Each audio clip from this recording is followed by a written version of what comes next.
RRB group 2ல கேட்ட question நம்ம பார்க்க போறோம். என்ன கொடுத்துருக்காங்கன்னு பாருங்க. if a power x equal to b, b power y equal to c, c power z equal to a கொடுத்துட்டு then find x y z ன்னு கேட்டிருக்காங்க.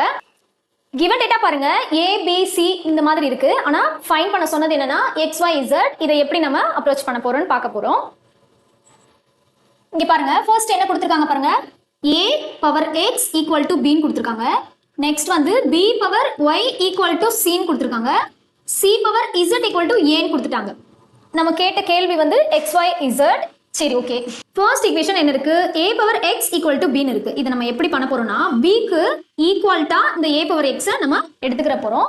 இந்த b க்கு ஈக்குவல்ட்டா a power x எடுத்துக்கலாம். இதை ஈக்குவேஷன் 2 எடுத்துக்கோங்க.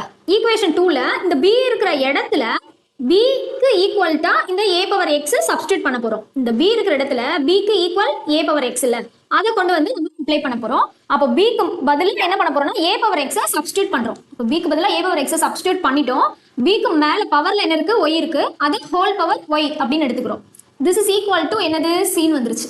ஓகே, இதை என்ன மாதிரி எடுத்துக்கலாம்னா a பவருக்கு மேல பவரை வந்து மல்டிப்ளை பண்ணிக்கலாம். a power xy equal to c ன்னு எடுத்துக்கலாம். சரி, தேர்ட் ஈக்குவேஷன் பாருங்க.